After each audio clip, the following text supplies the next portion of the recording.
नमस्कार दोस्तों। हम विषम चक्रीय यौगिक में pyridine को पढ़ रहे थे। pyridine की बेसिसिटी के बारे में चर्चा करते हैं, उसके अन्य कैरेक्टर और pyridine की इलेक्ट्रॉन से प्रतिस्थापन अभिक्रिया कैसी होती है उसके बारे में इस चैप्टर में, इस वीडियो में पढ़ेंगे। pyridine की क्षारकता। pyridine एक 3 डिग्री बेस की तरह या तृतीयक क्षारक की तरह व्यवहार करता है। इसके Kb का मान 2.3 × 10⁻⁹ होता है। यह अकार्बनिक एसिड जैसे HCl या मिथाइल आयोडाइड जैसे कुछ लुईस एसिडिक कैरेक्टर शो करने वाले कंपाउंड के साथ रिएक्शंस करता है और सॉल्ट बनाता है। जैसे pyridine हाइड्रोक्लोरिक एसिड से अभिक्रिया कर pyridinium हाइड्रोक्लोराइड बनाता है।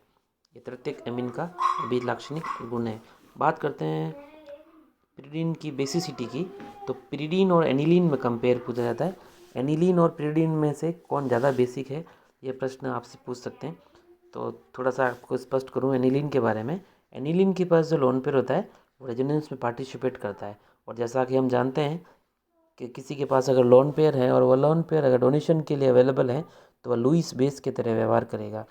एनिलीन में भी होते हैं और pyridine में भी होते हैं, लेकिन एनिलीन के लोन पेयर रेजोनेंस में पार्टिसिपेट करते हैं तो वह डोनेशन के लिए अवेलेबल नहीं हो पाते।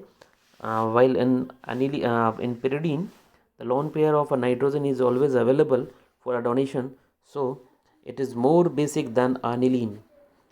Now we discuss about pyridine में इलेक्ट्रॉन स्नेही प्रतिस्थापन अभिक्रियाएं कैसे होती है। pyridine की अनुनादी संरचना ये दर्शाती है कि इसमें इलेक्ट्रॉन डेंसिटी बेंजीन की कंपेयर में कम होता है। अतः pyridine बेंजीन की तुलना में इलेक्ट्रॉन प्रतिस्थापन अभिक्रियाएं के प्रति थोड़ा कम एक्टिव होता है और नाभिक स्नेही अभिक्रियाओं के प्रति अधिक होता है। इसलिए इसमें इलेक्ट्रॉन स्नेही प्रतिस्थापन अभिक्रियाएं प्रबल परिस्थितियों में ही होगी, कुछ स्ट्रॉन्ग कंडीशन होगी तभी हम इलेक्ट्रॉन स्नेही प्रतिस्थापन करवा पाएंगे। pyridine में प्रतिस्थापन मोस्टली 3 पोजीशन या हम कहते हैं बीटा पोजीशन पर ही होगा। यदि माना जाए कि प्रतिस्थापन 2 या 4 पर भी होता है तो इसमें जो इंटरमीडिएट आयन बनता है वह जो इलेक्ट्रोनेगेटिव नाइट्रोजन परमाणु पर धन आवेश होने के कारण यह अनस्टेबल हो जाता है। अतः हम कह सकते हैं कि प्रतिस्थापन केवल 3 पोजीशन यानी बीटा पोजीशन पर ही होगा। यहाँ 2 पोजीशन और 3 पोजीशन पर दर्शाया गया है, जिसमें 2 पोजीशन पर भी नाइट्रोजन पे पॉजिटिव चार्ज आ जाता है, जो ये बताता है कि यहाँ पे 2 पोजीशन में जो नाइट्रोजन नेगेटिव चार्ज रखना चाहता है उसे पॉजिटिव आना एक अनस्टेबिलिटी को शो करता है। जैसे वाइल इन 3 पोजीशन ऐसा इस नाइट्रोजन में नहीं है जिसमें नाइट्रोजन पे पॉजिटिव चार्ज आ रहा हो। 4th पोजीशन की बात करें तो आप देखिए यहाँ पर भी 4th पोजीशन पे भी अगर हम रिएक्शन करवाते हैं तो इसमें रेजोनेटिक स्ट्रक्चर में पता चलता है कि यहाँ पर नाइट्रोजन पे पॉजिटिव चार्ज आ रहा है जो एक अनस्टेबिलिटी को शो करता है। अतः 3 position is the more appropriate for the electron स्नेही प्रतिस्थापन। इससे स्पष्ट होता है कि प्रतिस्थापन 2 या 4 की पोजीशन पर नहीं होगा, यह केवल 3 पोजीशन पर ही हो सकता है। विषम परमाणु से वलय के डीएक्टिवेटेड होने के कारण pyridine में प्रतिस्थापन अभिक्रियाएं बहुत प्रबल परिस्थितियों में ही होती है। बहुत स्ट्रॉन्ग कंडीशन चाहिए उसके लिए। नाइट्रेशन, सल्फोनेशन आदि में अम्लीय माध्यम के कारण अम्ल से अभिक्रिया करके pyridinium आयन बनने के कारण प्रतिस्थापन अभिक्रियाएं ये प्रतिक्रिया क्षमता में भी घट जाती है, रिएक्टिविटी कम हो जाती है। यहाँ आप देख सकते हैं pyridine को एसिड के साथ रिएक्शन करने पर एक सॉल्ट फॉर्म में नाइट्रोजन पॉजिटिव चार्ज आया, जो ये घूमता रहेगा इसका रेजोनेटिक स्ट्रक्चर की तरह। बात करते हैं नाइट्रेशन। ये नाइट्रेटिंग मिक्सचर के रूप में हमें NO2+ देंगे, और जैसा कि हमने बताया कि 3 पोजीशन पर ही इसमें आ सकता है, तो इसलिए 3 नाइट्रोपिरिडीन हमें मिलेगा। सल्फोनेशन की बात करें, SO3H ग्रुप आके जुड़ेगा इसमें, वो भी कहाँ पे जुड़ेगा, 3 पोजीशन पे जुड़ेगा, और ये इसकी रिएक्शंस कंडीशन है। हेलोजनीकरण, ब्रोमीन के साथ रिएक्शन करवाएं 200 से 220 डिग्री सेंटीग्रेड पे, तो pyridine के 3 पोजीशन पर ब्रोमीन और 5 पोजीशन पर भी डाइब्रोमीन के रूप में हमें मिलेगा। 3 ब्रोमोप्यरिडीन है वो 37% मिलेगा, और 5 डाइब्रोमोप्यरिडीन 26% में मिलेगा हमें। फिडल-क्राफ्ट रिएक्शन, ये बहुत इंपॉर्टेंट रिएक्शंस है जो नेम रिएक्शन से पूछी जाती हैं। तो pyridine में ये नॉर्मली अभिक्रिया नहीं होती है। क्योंकि एल्यूमिनियम क्लोराइड जब दूसरे लुईस एसिड उत्प्रेरक जैसे नाइट्रोजन जैसे युग्मित इलेक्ट्रॉनों से एक कोऑर्डिनेशन बॉन्ड से जुड़ जाते हैं, अतः pyridine फिडलक्राफ्ट एल्कलाइजेशन या एसाइलेशन अभिक्रिया नहीं देता है। याद रखना, आपसे पूछ सकते हैं pyridine एल्काइलेशन या एसाइलेशन क्यों नहीं देता, या फिडलक्राफ्ट अभिक्रिया क्यों नहीं देता। नेक्स्ट रिएक्शन है मर्क्यूरीकरण। pyridine 3 पोजीशन में मर्क्यूरीकृत हो जाता है, HgOAc ट्वाइस से रिएक्शन करके। ये pyridine की नाभिक स्नेही प्रतिस्थापन अभिक्रिया के बारे में पढ़ते हैं। pyridine नाभिक स्नेही प्रतिस्थापन अभिक्रिया देता है क्योंकि वलय में इलेक्ट्रॉन आकर्षी नाइट्रोजन परमाणु उपस्थित होता है। यह इसके डीएक्टिवेट के कारण वलय में इलेक्ट्रॉन घनत्व कम हो जाता है, इसलिए pyridine नाभिक स्नेही अभिकर्मों के साथ अभिक्रिया देता है।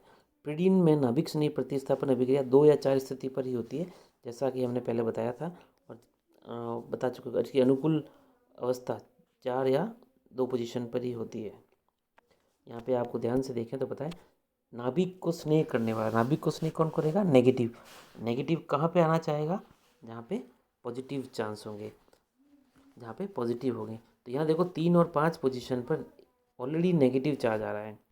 ये 3 पोजीशन और ये 5 पोजीशन पर क्या आ रहा है? Negative charge. और नाभिक को स्नेह करने वाला भी नेगेटिव है, तो नेगेटिव की तरफ आएगा ही नहीं। तो कौन सी पोजीशन बचती है आपके पास? या तो ये 2 नंबर की पोजीशन या 4 नंबर की पोजीशन, जहाँ पर इलेक्ट्रॉन डेंसिटी रहेगी नाभिक को स्नेह करने के लिए।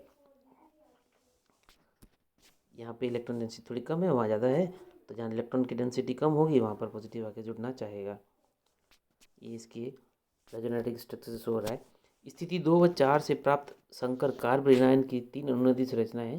संरचना 3rd व 5th विशेष रूप से स्थायी है। 3rd की बात करें, ये और ये, क्योंकि इनमें ऋण आवेशित नाइट्रोजन परमाणु पर भी जो नेगेटिव चार्ज है वो नाइट्रोजन पर भी आ रहा है। तो प्रत्येक परमाणु में अष्टक कंप्लीट भी हो रहा है। इनकी बात करें, इसमें ऑक्टेट भी पूरा हो रहा है सबके साथ। 3 और सॉरी ये वाला नहीं, 3 वाली में देखें, इसमें नाइट्रोजन पे और इस पे नाइट्रोजन पे नेगेटिव चार्ज है। मतलब 3rd और 5th पोजीशन पे जो इसकी 3rd और 5th रेजोनेटिंग स्ट्रक्चर है, वो ये शो कर रहे हैं कि इनका ऑक्टेट एवरी एटम का पूरा हो रखा है। प्रतिकूल अवस्था जिसमें प्रतिस्थापन 3 पोजीशन पर होता है, देखें यहाँ पे आपको शो कर रहे हैं, इसमें 2 पोजीशन, 5th पोजीशन पर भी नेगेटिव चार्ज, 4th पोजीशन में नेगेटिव चार्ज। 3 स्थिति पर कोई नाभिक स्नेही प्रतिस्थापन नहीं होगा, क्योंकि इस अवस्था में अनुनादी संरचनाओं में नाइट्रोजन परिणावेश नहीं आ सकता। अब हम बात करते हैं इसी के अकॉर्डिंग एमिनीकरण या चिचिबाबिन अभिक्रिया। बहुत इंपॉर्टेंट नेम रिएक्शन है। नाभिक स्नेही प्रतिस्थापन अभिक्रियाओं की साधारण क्रियाविधि इस अभिक्रिया द्वारा हम एक्सप्लेन कर सकते हैं। NaNH2 100 डिग्री सेंटीग्रेड पर जब हम pyridine की रिएक्शन कर देते हैं तो 2 अमीनो pyridine 2 पोजीशन पे अमीनो ग्रुप आके जुड़ता है। ये इसका मैकेनिज्म है जो अच्छे से समझना, देखना ध्यान से। रेजोनेटिंग स्ट्रक्चर, नाइट्रोजन के पास बॉन्ड का मूवमेंट हुआ, 2nd पोजीशन पे पॉजिटिव चार्ज आया। 2nd पोजीशन पे पॉजिटिव चार्ज आने पे NH2 ये वाले ने इस पर अटैक किया। जैसे अटैक किया, ये आगे इसमें जुड़ गया, H+ की फॉर्म में था जो बाहर निकल गया नेगेटिव की फॉर्म में, और ये मूव ऑन H पे जो नाइट्रोजन पे नेगेटिव था ये वापस इधर आ गया, और ये H बाहर निकल गया, और आपका 2 पोजीशन पे अमीनो ग्रुप का इंट्रोडक्शन हो गया। हाइड्रोक्साइड आयन एक बहुत दुर्बल नाभिक स्नेही अभिकर्मक होता है, अतः उच्च ताप पर भी यह pyridine से अभिक्रिया करता है और उत्पाद भी बहुत कम प्राप्त होता है। pyridine लिया, KOH ऑक्सीडाइज किया, इसको ऑक्सीजन के प्रेजेंस में 320 डिग्री सेंटीग्रेड पे 2 pyridinol प्राप्त होता है, और इसका जब पुनराइजेशन करें अपन तो 2 बॉन्ड का मूवमेंट होने पर 2 pyridone भी हमें मिलता है। ये एक दूसरे में इंटरचेंज हो रहे हैं। नेक्स्ट है एल्किलीकरण या एरिलीकरण। एल्किल व एरिल लिथियम pyridine से क्रिया करने पर 2 प्रतिस्थापी pyridine बनते हैं। जैसे एल्काइल लिथियम के साथ रिएक्शन करें 100 डिग्री सेंटीग्रेड पे, 2 पोजीशन पे एल्काइल ग्रुप, इसमें ब्यूटिल pyridine बन रहा है हमें।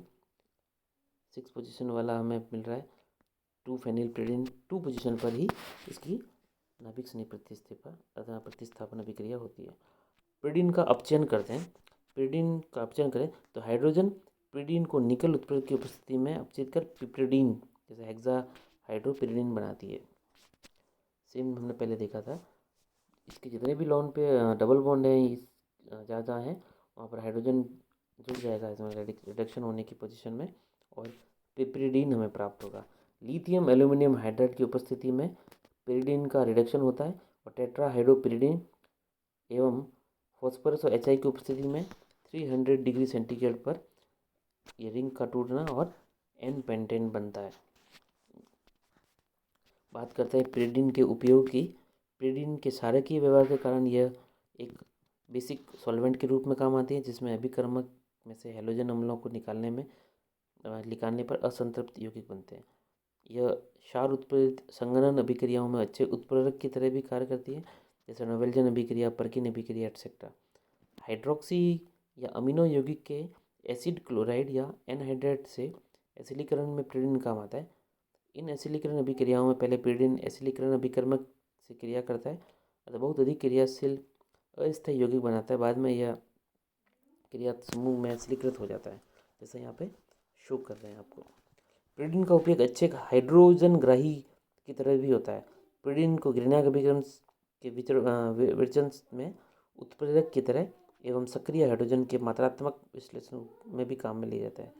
चूँकि कॉपर ऑक्साइड और पोटेशियम परमैंगनेट पिरीडीन में विलय होते हैं, अतः पिरीडीन फेलिंग और केमनोफोर विलायक जो कि ऑक्सीकारक के रूप में काम आते हैं के बनाने में भी काम आती है, जहाँ पर इनके जलीय विलयन प्रयुक्त नहीं किए जा सकते हों।